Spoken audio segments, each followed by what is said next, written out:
The Spirit's Highway. Robert had no other option but to take Black Hollow Highway that stormy night. The road was notorious for strange occurrences and ghost stories, and no one dared to drive on it after dark. But the storm had washed out every other route, leaving him no choice.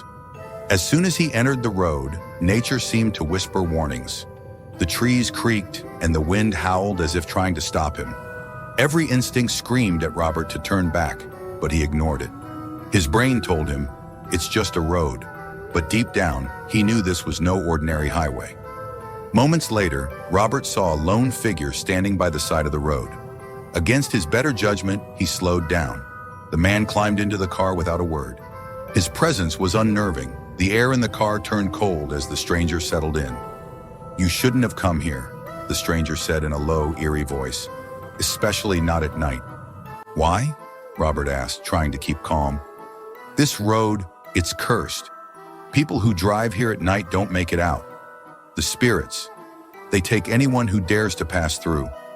Robert's heart pounded, but anger flared up. "Enough with your stories!" He slammed the brakes and yelled, "Get out!" "I don't need your warnings." The man smiled faintly. "You don't know what you're doing. Let me stay. I'll keep you safe until you cross." But Robert wasn't listening. "Out!" he barked. The stranger shrugged and left. Robert resumed his drive, but the tension wouldn't leave him. The road stretched on, eerily silent, as fog thickened. He switched on the radio, hoping to calm his nerves. Just as he began to relax, a child darted across the road. Robert slammed on the brakes, his heart racing. He jumped out to check, but no one was there. His fear grew as he rushed back to the car. He drove faster, but the silence around him was broken by the sound of a child's cries. The cries turned to sinister laughter. Robert looked in the rearview mirror, and there, sitting in the back seat, was a dark figure staring at him. Panic overtook him, and he slammed the brakes. When he turned around, the back seat was empty. He sighed in relief, but as he turned to face the road again, a pale spirit stood directly in front of the car, staring through the windshield. Robert screamed, his heart pounding in his chest. The spirit's hollow eyes bore into him, its mouth twisting into a menacing grin. Suddenly, Robert lost control of the car. He swerved violently as the vehicle careened off the road, spinning out of control. The car flipped, crashing into the trees, metal crunching as the world spun around him. When everything finally stopped, Robert lay unconscious, blood dripping from his forehead, his car upside down in the middle of the road. Hours later, Robert regained consciousness. His body was racked with pain, and he struggled to move. It was dark, his phone out of coverage, and no one was around to help. The time was around 3:30 a.m. The cold night air bit into his skin as he crawled out of the wreckage, collapsing beside the road.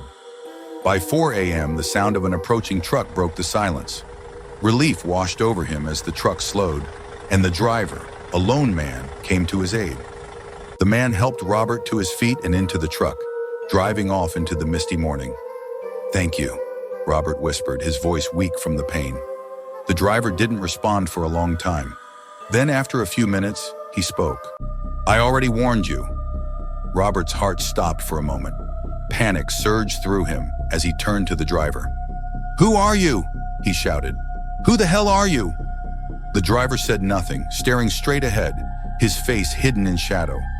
Robert's breath quickened as he tried to open the door, but it wouldn't budge. He banged on the window, trying to break the glass, but nothing worked. Fear gripped him as the driver began to laugh, a low, sinister sound that echoed through the cab. "It's your lucky day, man," the driver sneered. "Enjoy."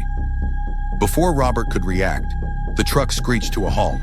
The door swung open and the driver shoved Robert out of the truck, his body hitting the cold, hard pavement.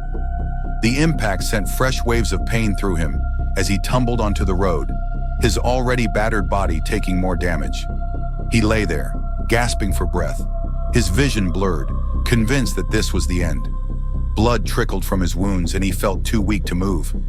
"I'm going to die here," he thought. "This is my last day." As the minutes passed and Robert lay there helpless, the sky slowly began to lighten. The sun was rising. He turned his head weakly and saw a small house in the distance, just off the road. Hope flickered in his heart. and he mustered what little strength he had left. Tears filled his eyes as he began to cry for help. "Please, somebody help me," he shouted, his voice hoarse and broken. "Please!" Moments later, a villager appeared from the house, rushing to Robert's side. "Hang on," the man said, helping Robert up. "We'll get you to the hospital." With the villager's help, Robert was taken to the nearest hospital. His body was bruised and broken, but he was alive. He had survived Black Hollow Highway, but the haunting memories would never leave him. Weeks later, Robert spent days in the hospital recovering from his injuries. The pain was excruciating, but the questions swirling in his mind hurt even more. Who was the man that warned him at the side of the road? Was he the same person who drove the truck? And why had he helped him? Robert couldn't shake the feeling that the man had orchestrated everything. As he healed, his thoughts kept returning to that moment on the highway. Did I hit the child? Was the spirit I saw real? The story of his accident spread through town like wildfire. TV stations tried to interview him, eager to hear his first-hand account of the strange happenings. But Robert wasn't interested in sharing his experience with the world. Something told him there was more to uncover, and he wanted answers before telling anyone else. A few weeks later, when his body had healed enough to allow him to move around, Robert's mind was set. He wasn't just any ordinary survivor. He was an investigative journalist by profession. If anyone could piece together the truth behind Black Hollow Highway, it was him. Robert dived into research, pulling old newspapers, watching archived footage, and reading through every file he could find about the road. He scoured through local legends and the history of the highway, looking for any mention of others who might have survived encounters like his. But the more he dug, the stranger things became. Other stories were similar, people seeing children, hearing ghostly cries, encountering strange figures. But few lived to tell the tale. Those who survived had been too scared to speak openly, and many simply vanished without a trace. That's when Robert found something big, something that tied all the stories together, something that explained why he was still alive, and why the mysterious man had been so intent on warning him. Robert couldn't believe what he had uncovered. Now, despite everything he had been through, Robert knew he had to go back. He had to return to Black Hollow Highway and face whatever was lurking there, waiting for him. Next part coming soon. What did Robert find in the old newspaper? Why is he going back to that cursed road after barely escaping with his life? Find out in the next part of The Spirit's Highway. If you like this story, please support me by subscribing to my YouTube channel, Creepy Vault. Don't forget to like, share, and comment with your thoughts. Thanks for watching.